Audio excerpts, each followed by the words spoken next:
बिस्मिल्लाहिर्रहमानिर्रहीम। Dear students, उम्मीद करता हूँ आप सब लोग खैरियत से होंगे।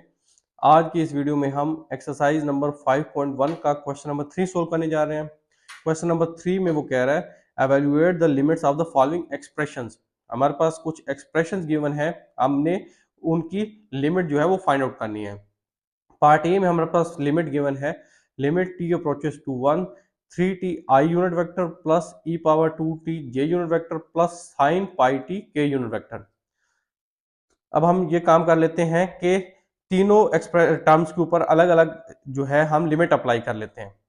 सो limit t approaches to 1 3t i unit vector plus limit t approaches to 1 e power 2t j unit vector plus limit t approaches to 1 sine pi t k unit vector.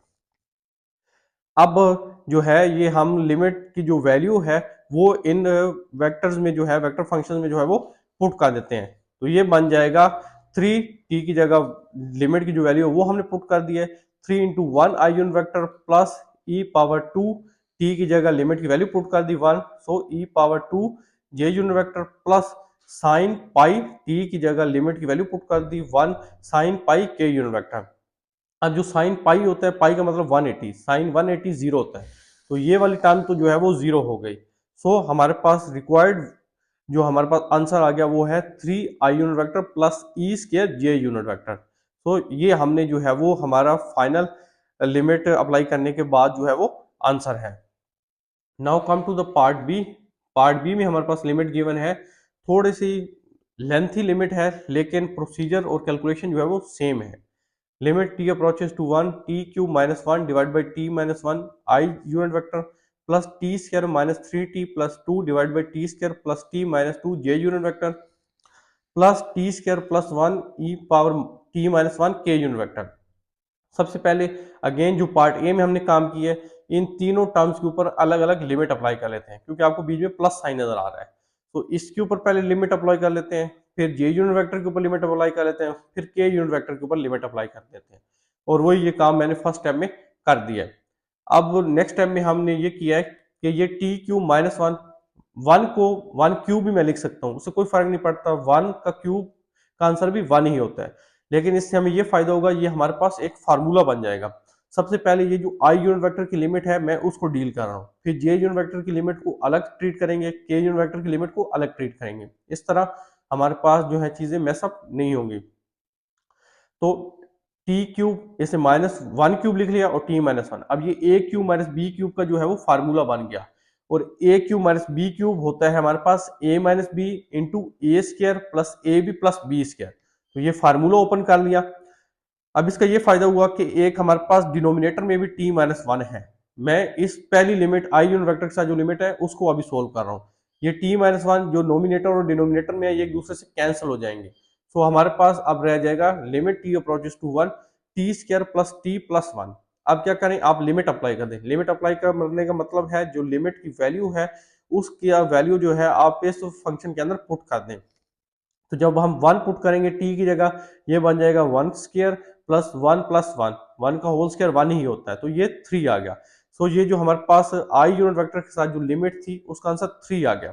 अब ये यूनिट वेक्टर की limit को हम solve करेंगे, फिर के unit vector की limit को सोल्व करेंगे, फिर तीनों के जो इंडिविजुअल आंसर आएंगे उनको ऐड कर देंगे, वो हमारा फाइनल लिमिट का जो है वो आंसर होगा। सो अब मैंने जे यूनिट वेक्टर की लिमिट को ले लिया, limit t approaches to 1 t square minus 3t plus 2 divide by t square plus t minus 2।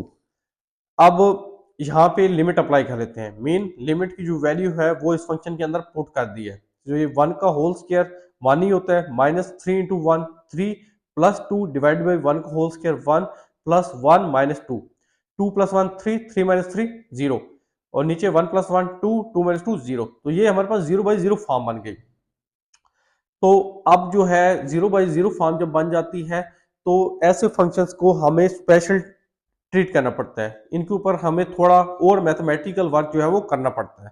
तो नेक्स्ट टाइम में देखते हैं limit t approaches to 1 t square minus 3t plus 2 divide by t square plus t minus 2। ये जो T square minus 3t plus 2 है इसको मैं लिख दिया T square minus t minus 2t plus 2 लिख सकते हैं आप, क्योंकि माइनस टी माइनस 2t ये माइनस 3t ही बनता है। लेकिन इसका हमें कोई फायदा होगा वो अभी हम नेक्स्ट स्टेप्स में देखेंगे। सिमिलरली जो डिनोमिनेटर में हमारे पास टर्म है t square plus t minus two, इसे लिख लिया t square plus two t minus two. Basically factors बना लिए फैक्टराइजेशन मेथड यूज करके। Plus two t minus t plus t ही होता है, और दोनों को मल्टीप्लाई करें plus two into minus one minus two answer आता है, और यहाँ पे भी वन इंटू माइनस टू बनता है। ठीक है, अब नेक्स्ट स्टेप में ये किया है limit t approaches to one, ये बेसिकली फैक्टर्स बना लिए।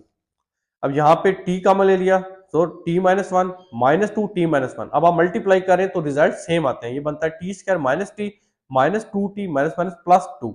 सिमिलरली सेम काम डिनोमिनेटर में भी यही कर लिया है, टी कॉमन लिया t plus two minus one common लिया t plus two, t square plus two t minus two. ये दोनों एक्सप्रेशन दोनों रिजल्ट्स एक दूसरे के इक्वलेंट हैं, हमने फैक्टराइजेशन की है, यहाँ पे बेसिकली फैक्टर्स बना लिए। सो अब यहाँ पे limit t approaches to one, ये टी माइनस वन जो कि कॉमन फैक्टर है, और दूसरा factor t minus two. Similarly denominator में टी प्लस टू जो कॉमन फैक्टर है, और दूसरा टी माइनस वन। अब ये टी माइनस वन से कट गया, अब हमारे पास टी माइनस टू और नीचे टी प्लस टू रह गया। इन दोनों के ऊपर अलग अलग लिमिट जो है वो अप्लाई कर लेते हैं। अब लिमिट अप्लाई कर दी, लिमिट की वैल्यू जो है वो पुट कर दी, तो ये आ गया one minus to divide by one plus two minus one by three. Similarly अब जो के यूनिट वेक्टर है उसकी जो है लिमिट हम कैलकुलेट कर रहे हैं, तो इसमें जो है जो लिमिट अप्लाई कर दी है, लिमिट की जो वैल्यू है वो इस वेक्टर फंक्शन के अंदर पुट कर दी है। वन का होल स्क्वायर वन होता है प्लस वन, सिमिलरली ई power one minus one zero, और ई पावर जीरो वन होता है, तो वन और यहाँ पे जो है टू, तो ये हमारे पास टू के यूनिट वेक्टर आ गया। अब जो हमारे पास फाइनल आंसर होगा वो आई यूनिट वेक्टर को जो हमने जो लिमिट फाइंड किया है उसका आंसर, जो जे यूनिट वेक्टर का आंसर हमने फाइंड किया लिमिट कैलकुलेट किया उसका आंसर, प्लस के यूनिट वेक्टर में जो हमारे पास ये जो रिजल्ट आया इसका आंसर। तो ये हमारे पास थ्री आई माइनस वन ओवर थ्री जे प्लस टू के यूनिट वेक्टर, ये हमारा रिक्वायर्ड फाइनल आंसर है पार्ट बी का। ये जो पार्ट बी है ये थोड़ा सा इंपॉर्टेंट है इसमें, क्योंकि आपके वेरियस कंसेप्ट चेक किए गए, इसलिए आपने इस पार्ट को जो है बिल्कुल स्किप नहीं करना, लाजमीन इसको सोल्व करना है, प्रिपेयर करना है अपने एग्जाम्स के पॉइंट ऑफ व्यू से। Now come to the part C. Part C में हमारे पास लिमिट गिवन है, limit t approaches to zero sine of t divide by t i unit vector plus one minus cos t divide by t ये unit vector plus e power one minus t k unit vector. चूंकि ये addition operation हो रहा है, तीनों जो हमारे पास vector functions हैं, अब इसमें क्या काम करते हैं हम लिमिट अलग अलग अप्लाई कर लेते हैं, जिस तरह पहले दो पार्ट्स में हमने किया था। अब हमारे पास एक बहुत फेमस मैथमेटिकल प्रूफ हमारे पास मौजूद है कि limit theta approaches to zero sine theta by theta, इसका आंसर वन होता है। तो यहाँ पे आप देख सकते हैं वेरिएबल्स का फर्क क्या है, थीटा की जगह टी वेरिएबल है और बाकी रिजल्ट सेम है, तो ये रिजल्ट्स वैलिड रहेंगे इस केस के लिए भी। तो इस सारी चीज का आंसर जो है वन है, और one i unit vector. Similarly limit theta approaches to zero, अब यहाँ पे मैंने क्या किया रेशनलाइज कर लिया है, ठीक है, one minus cos t divide by t. Rationalise करने का तरीका यही होता है कि यहाँ पे अगर माइनस हो तो प्लस जो कंजुगेट होता है उससे मल्टीप्लाई और डिवाइड करते हैं, यहाँ प्लस होता तो माइनस से कंजुगेट से मल्टीप्लाई और डिवाइड करते हैं, तो ये बन गया। और सिमिलरली ये जो के यूनिट वेक्टर है यहाँ पे लिमिट अप्लाई कर दिया, क्योंकि यहाँ कोई मैथमेटिकल ऑपरेशन करने की जरूरत नहीं है, लिमिट अप्लाई करने का मतलब है टी की जो वैल्यू है वो पुट कर दी है फंक्शन में। सो ये बन गया ई पावर वन माइनस जीरो के यूनिट वेक्टर। सिर्फ हमें ये जो जे यूनिट वेक्टर के एलिमेंट्स हैं यहाँ पे थोड़ा सा मैथमेटिकल ऑपरेशंस करने हैं, तो i unit vector plus limit approaches zero. अब ये a minus b a plus b formula बन गया, a square minus b square, so one का square minus cos square t, a square minus b square formula apply कर लिया, और denominator में t into one plus cos t, और ये j unit vector आ गया plus e power one k unit vector. अब हमारे पास एक बहुत सिंपल मैथमेटिकल आइडेंटिटी है जो आपने 9th क्लास में पढ़ी होगी, साइंस का थीटा प्लस कॉस का theta is equal to one. साइंस के थीटा को आप लिख सकते हैं वन माइनस कॉस का थीटा, तो वन माइनस कॉस के टी जो है ये किसके इक्वल हो गए फिर साइंस के टी के, जस्ट वेरिएबल का फंक्शन है, थीटा की जगह टी है तो रिजल्ट्स वैलिड है, तो ये साइंस के टी की जगह लिख दिया, ये मैथमेटिकल रिजल्ट जो है वो यूज करके, और बाकी डिनोमिनेटर में one plus cos t into one plus cos t as it is आ गया। अब नेक्स्ट टाइम में क्या क्या हम किया, ये साइन टी और टी अलग लिख लिया, इसके ऊपर लिमिट अलग अप्लाई कर ली, और एक जो रिमेनिंग साइन टी है divide by one plus cos T उसके ऊपर लिमिट अलग से अप्लाई कर ली।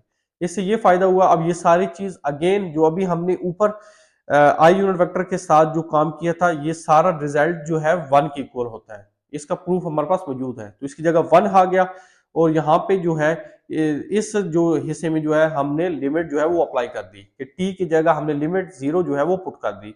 तो ये बन गया sine zero divided by one plus cos zero. Cos zero one होता है लेकिन साइन जीरो चूंकि जीरो होता है, ये सारी चीज जीरो हो गई। तो हमारे पास रिक्वायर्ड आंसर है i unit vector plus zero j unit vector plus e k unit vector. तो यहां हमारा पार्ट सी जो है वो सोल्व हो जाता है। Now comes to the part D, और ये हमारा लास्ट पार्ट है क्वेश्चन नंबर 3 का। Limit t approaches to zero, sine of 2t divide by 2t i unit vector plus natural log of 4 plus t j unit vector. Simple, पहले step में आप अलग अलग लिमिट अप्लाई कर लें आई unit vector और जे unit vector के ऊपर, वो कर दिया। अब नेक्स्ट स्टेप में क्या करना है, लिमिट की वैल्यू जो है वो पुट कर देनी है, मतलब लिमिट अप्लाई कर देनी है।